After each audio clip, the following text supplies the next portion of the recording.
बिस्मिल्लाहिर्रहमानिर्रहीम। अस्सलाम वालेकुम। क्या हाल है तमाम दोस्तों का। उम्मीद करता हूँ कि सब खैर आफियत से होंगे। MTH 501 लेक्चर नंबर 19, क्योंकि मिड में लेक्चर नंबर 18 तक शामिल थे तो अब लेक्चर नंबर 19 हमने स्टार्ट करना है। लेक्चर नंबर 16, 17 और 18 इसकी वीडियो अपलोड नहीं है। अब मिड भी गुज़र गया है तो ये जो सीरीज़ वाले हैं जिनको सीरीज़ चाहिए उनसे गुजारिश है कि ये वीडियोस अपलोड ज़रूर होंगी लेकिन बाद में होंगी। अभी फ़ाइनल टर्म स्टार्ट हो चुकी है तो इस वजह से मैं जो है ना फ़ाइनल टर्म का सिलेबस कवर कर रहा हूँ, लेकिन ये लेक्चर आपको मिलेंगे ज़रूर। लेक्चर नंबर 19 शुरू करने से पहले एक और बात कि जो न्यू आए हैं वो चैनल को सब्सक्राइब कर दें, वीडियो को लाइक कर दें और शेयर कर दें। दूसरी बात ये है कि लेक्चर असल में बहुत ज़्यादा लेंथी होते हैं। इसमें एग्ज़ाम्पल्स जो है ना वो बहुत ज़्यादा लेंथी हैं। तो लेक्चर नंबर 19 के बाद जो लेक्चर नंबर 20 होगा और 20 से ऑनवर्ड जो लेक्चर होंगे वो आपको वर्ड फाइल में मिलेंगे, मतलब कि टाइपिंग वाली फ़ाइल में। नोट्स जो आपके हैंडआउट्स हैं उनमें वो बहुत ज़्यादा लेंथी हैं, तो ये शॉर्ट नोट्स होंगे। और अगर आपको ये नोट्स चाहिए तो डिस्क्रिप्शन में व्हाट्सएप नंबर लिखा है, आप व्हाट्सएप करें और आपको ये नोट्स फ्री ऑफ कॉस्ट मिल जाएंगे। चैनल को सब्सक्राइब कीजिएगा, वीडियो को लाइक करें और शेयर करें। चलते हैं लेक्चर की तरफ। लेक्चर नंबर 19 है। आज हमने इसमें Cramer rule, volume and linear transformation पढ़ना है। सबसे पहले थ्योरम आता है। थ्योरम नंबर 1 है, कहता है let A be an invertible n cross n matrix. Invertible matrix के बारे में मिड में हम पढ़ चुके हैं कि वो मैट्रिक्स जिसका हम इन्वर्स फाइंड आउट कर सकते हैं वो इन्वर्टिबल मैट्रिक्स होता है। For any b in R n the unique solution x of A x is equal to b has entries given by x i is equal to determinant of A i b over determinant of A. I जो है ये हमारे पास कोई भी value हो सकती है, 1 2 3 up to n तक। नोट आ जाता है, कहता है मैट्रिक लेवल जो हमने पढ़ा था मैट्रिक में, उसमें ये हमने पढ़ा था कि जी हमारे पास जो x1 होता था वो हम ax1 ओवर a का डिटर्मिनेंट लेते थे तो हमारे पास x1 आ जाता था। हमने मैट्रिक में भी ये जो पढ़े हैं ना मैट्रिक्स, उनमें भी हमने क्रैमर रूल पढ़ा हुआ था। इजी है चैप्टर। एग्जाम्पल है, एग्जाम्पल में एक मैट्रिक्स उसने हमें दिया हुआ है 3 -2 -5 एंड 4 और साथ में x1 x2 दिया हुआ है और इज़ इक्वल टू 6 एंड 8। अब वो कहता है कि जी अगर हमने इसमें A1B बनाना है, मतलब कि हमें उसने कहा था कि जनाब आपने ये वाला मैट्रिक A है, ये वाला X है और इसको हम B कहते थे, ठीक है ना। अगर हमने B बनाना है, A1B मैट्रिक्स बनाना है दिस मैट्रिक्स, तो उसके लिए हमें क्या होगा कि जो हमारा A मैट्रिक्स होगा उसका जो फर्स्ट कॉलम होगा उसको हमने रिप्लेस कर देना है B के कॉलम के साथ। ज़रा गौर करें कि ये देखें यहाँ पर ये वाली वैल्यू आ गई, ठीक है। तो ये हमारे पास A1B आ गया। इसी तरह ही A2B बनाना है तो सेकंड कॉलम के साथ इसको रिप्लेस कर देना है, तो आपके पास जो वैल्यू है वो A2B आ जाएगी। अच्छा, अब ज़रा आगे चलते हैं। एग्जाम्पल है हमारे पास, use Cramer rule to solve the system हमें उसने दिया हुआ है। इस सिस्टम को हमने इक्वेशन फॉर्म में लेकर आना है, जो कि नीचे इक्वेशन फॉर्म बना दी गई है आपके सामने। ये ठीक हो गया। अब हमें पता लग गया कि हमारे पास जो A मैट्रिक्स है वो कौन सा है और जो B मैट्रिक्स है वो कौन सा है। ये है A, ये है X और ये है हमारे पास B मैट्रिक्स। ठीक हो गया। अब हमने फाइंड आउट क्या करना है, सबसे पहले तो हम ए का डिटर्मिनेंट फाइंड आउट करेंगे। अगर तो ए का डिटर्मिनेंट जो है वो इक्वल टू ज़ीरो आ जाता है तो हम आगे सॉल्व भी नहीं करेंगे। अगर वो कोई वैल्यू दे देता है, जैसे यहाँ पर 2 दी हुई है उसने वैल्यू, तो फिर हम इसको आगे सॉल्व करते हैं। क्योंकि अगर ज़ीरो आ जाता है तो ओवर के नीचे ज़ीरो आ जाए तो वो आंसर जो है वो इन्फिनिटी दे देता है, ठीक है ना। अब हमने क्रैमर रूल लगाना है। क्रैमर रूल हमारे पास क्या है जी, x1 is equal to a1 b over a का मॉड, और x2 हमारे पास a mod a2 b over a का मॉड। a1 वही काम किया कि फर्स्ट कॉलम की जगह पर हमने b के वैल्यू लिख दी, ठीक है, और इसका मॉड ले लिया हमने। मॉड लेने का तरीकाकार क्या है जी, सिंपल सा तरीकाकार है कि इन दोनों को मल्टीप्लाई कर दो माइनस इन दोनों को मल्टीप्लाई कर दो। ये सेकंड नंबर पे आएगा और ये फर्स्ट नंबर पे आएगा, ठीक है। मॉड ले लिया हमने। इसी तरह ही हमने a2 का मॉड ले लिया और वैल्यूज़ पुट कर दी, तो हमारे पास जो आंसर आया x1 आया वो 20 आया और x2 हमारे पास 27 आया। एक और एग्जांपल है, कहता है consider the following system in which s is an unspecified parameter, determine the value of s for which system has unique solution using Cramer rule. Cramer rule को यूज़ करना है, सेम एग्जांपल है, परेशान होने वाली बात ही कोई नहीं है। लेकिन इसमें थोड़ा सा डिफरेंस है कि जी हमारे पास s था, s की वैल्यू हमने फाइंड आउट करनी है, तो s यहाँ पर स्क्वायर बन रहा है, मतलब ए स्क्वायर माइनस बी स्क्वायर की फॉर्म में बन रहा है, तो हमने उसको इस तरह लिख लिया। अब since the system has a unique solution, determinant of A not equal to zero. अगर यूनिक सोल्यूशन ना होता तो फिर हम कह सकते थे कि determinant of A equal to zero है, आगे हम इसको सॉल्व ही नहीं करते। लेकिन उसने हमें कह दिया कि जी यूनिक सोल्यूशन है, एक ही सोल्यूशन है इसका और सोल्यूशन भी है, तो फिर ये नॉट इक्वल टू ज़ीरो आ गया।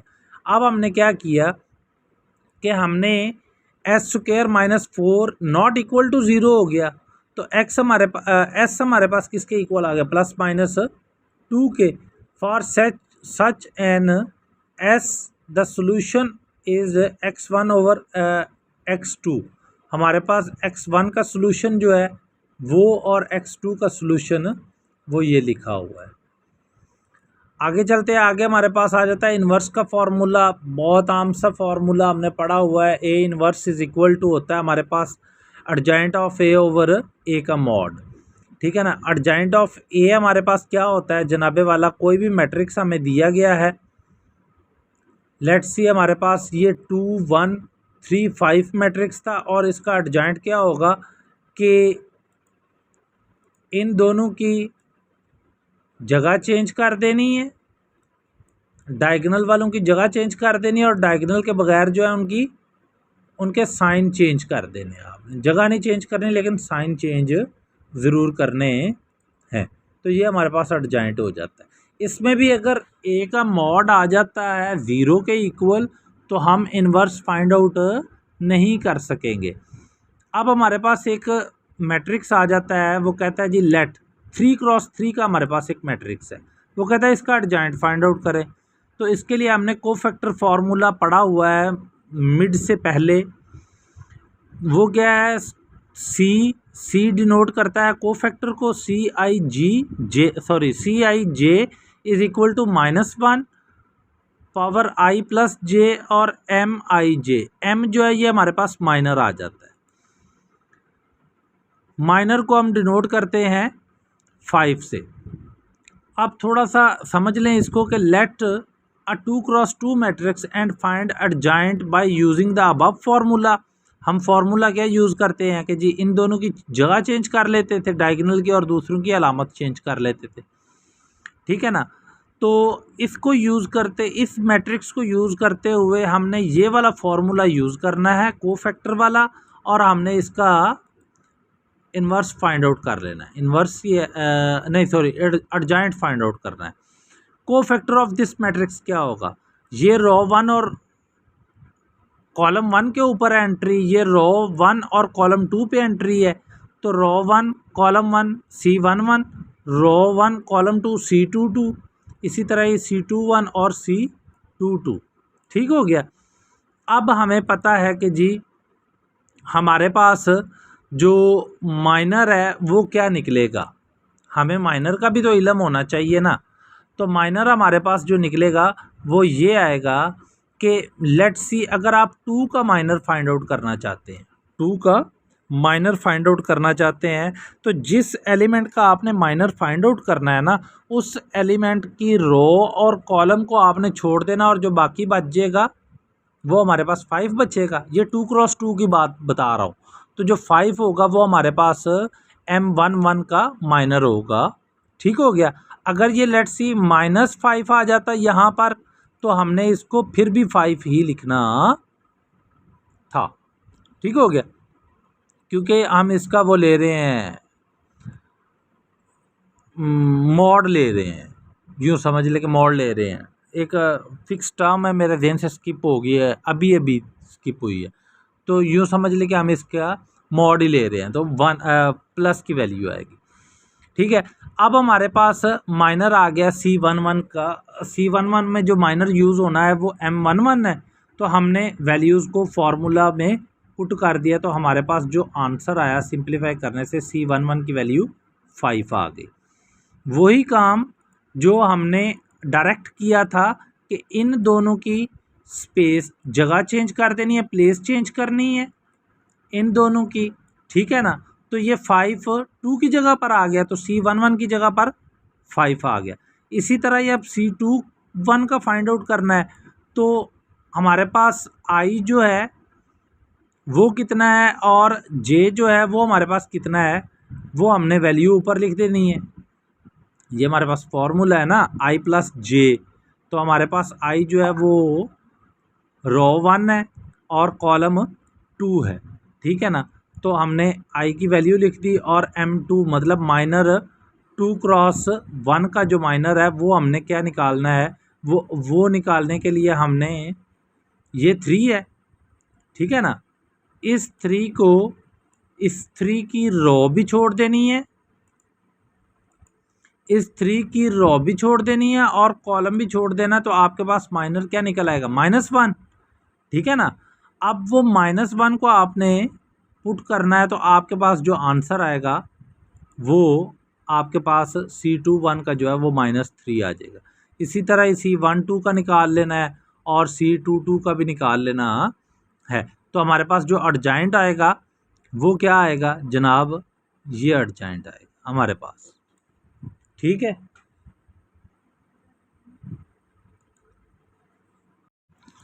अच्छा, अब हमें वो एक एग्जांपल हमारे पास आ रही है, वो कहता है फाइंड इनवर्स। एक 3x3 का मैट्रिक्स है और उसका हमने इनवर्स फाइंड आउट करना है। तो इनवर्स फाइंड आउट करने के लिए हमें ये 3x3 का उसने मैट्रिक्स दिया हुआ है, इसका इनवर्स फाइंड आउट करना है। इनवर्स का फॉर्मूला क्या है जी, हमारे पास A inverse is equal to adjoint of A over A का मॉड। A का मॉड निकालने का तरीकाकार क्या है जी, आपने ये वाला एलिमेंट ले लिया, ठीक है ना, एक रो ले लो और उससे मॉड निकाल। ये वाला एलिमेंट ले लिया, 2 ले लिया, और ये जो 2 के साथ रो, और जिस रो में 2 आ रहा है और जिस कॉलम में 2 आ रहा है वो स्किप करके बाकी का जो मैट्रिक्स बनेगा वो ये वाला बनेगा, इसको ले लेना है। ठीक है। और इसी तरह ही आगे वाला एलिमेंट माइनस फार्मूले का और 1 ये वाला ले लिया। ठीक है ना। तो ये वाली रो और ये वाला कॉलम छोड़ दोगे तो पीछे आपके पास 1 1 1 -2 बच जाएगा। इसी तरह ही प्लस फार्मूले का और 3, और ये वाला रो और ये वाला कॉलम छोड़ देना, बाकी आपके पास ये मैट्रिक्स बच जाएगा। इसको सिंप्लीफाई करना है तो आपके पास जो ए का मॉड है ना वो ये आ जाएगा। ठीक है।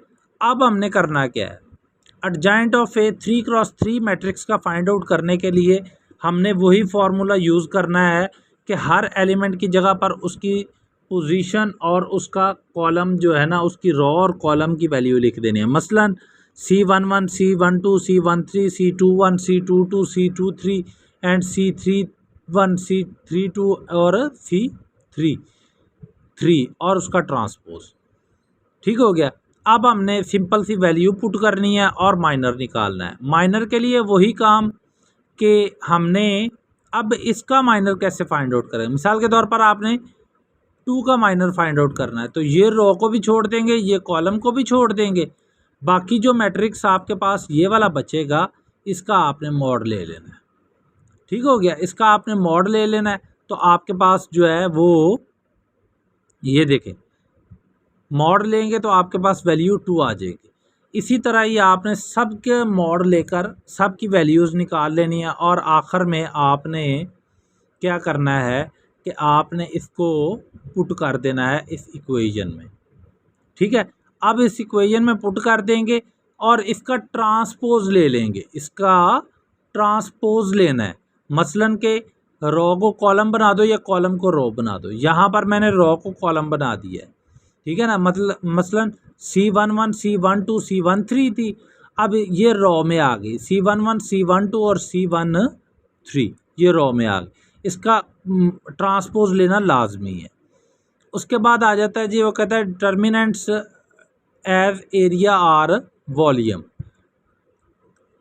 हमारे पास एक थ्योरम है, कहता है if A is a 2x2 matrix, the area of the parallelogram determined by the column of A is determinant of A. If A is a 3x3, the volume of the parallelepiped determined by the column of A is a determinant of A। इसको example से समझते हैं, ज़रा हमें easily समझ आ जाएगा। ये हमारे पास है, वो कहता है calculate the area of parallelogram determined by the points. ये पॉइंट्स को हमने यूज़ करना है, इन पॉइंट्स को, और हमने एरिया फाइंड आउट करना है। ठीक है जी, हम इन पॉइंट्स को नाम देते हैं। मसलन इसको मैंने ए का नाम दे दिया, इसको बी का, इसको सी का और इसको डी का। फिक्सिंग वन पॉइंट से ए जो है इसको मैंने फिक्स कर लिया and find the adjacent length of parallelogram which are given by the column vectors as follow। अब ए को मैंने फिक्स कर लिया, ठीक है ना, तो लेंथ फाइंड आउट करनी है। मिसाल के तौर पर ये हमारे पास एक पैरेललोग्राम आ जाती है। मिसाल के तौर पर इसको आप मान लो, तो ये ए, ये बी हो गया, ये सी और ये डी हो गया।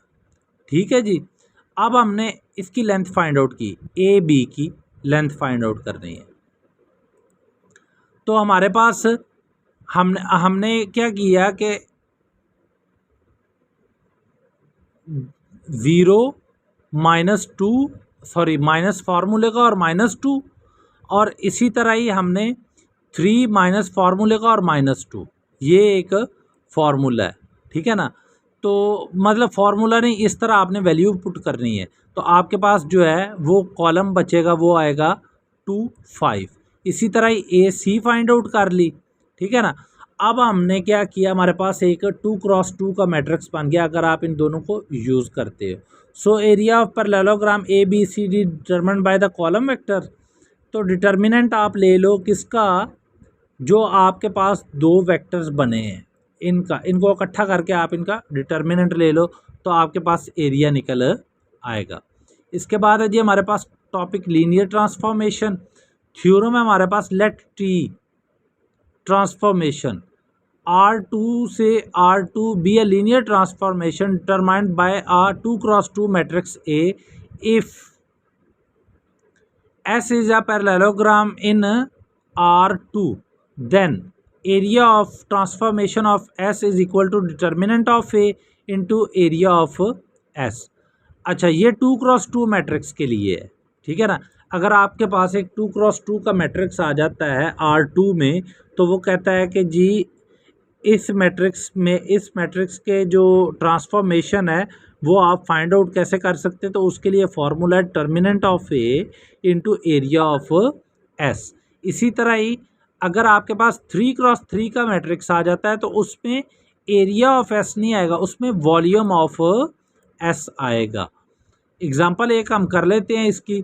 Late S be a parallelogram determined by the vector B1 और B2। ठीक है ना, हमने B1 और अच्छा and let A compute the area of image of S under the mapping x mapping A x. सबसे पहले हमने क्या किया, determinant of A find out किया, तो वो हमारे पास 2 आ गया, ठीक है ना। अब हमारे पास जो वेक्टर्स हैं ये देखें ना, ये वाला वेक्टर b1 और b2 इनको इकट्ठा करके हमने एक लिख लिया, मैट्रिक्स बना लिया और उसका डिटर्मिनेंट लिख लिया और फिर ओवरऑल डिटर्मिनेंट ले लिया। तो इसका डिटर्मिनेंट हमारे पास क्या आ रहा है जनाब, इसका डिटर्मिनेंट आ रहा है इन दोनों को मल्टीप्लाई करते हैं ना, डिटर्मिनेंट जब भी फाइंड आउट करते हैं तो इसको और इसको मल्टीप्लाई माइनस दिस मल्टीप्लिकेशन आता है, तो आंसर हमारे पास क्या आएगा -15, और उसकी जब उसका आपने मॉड लिया तो वो 14 आया, सॉरी -14 आता है। अच्छा जी, the area of the image of S under mapping x belongs to A x, क्या आएगा, determinant of A into area of S, ठीक है ना, फॉर्मूला हमारे पास, तो 2 × 14 इज इक्वल टू 28। ये तो था जी आज का आपका सॉल्यूशन चैप्टर नंबर 19 का। उम्मीद करता हूँ कि आपको समझ आई होगी।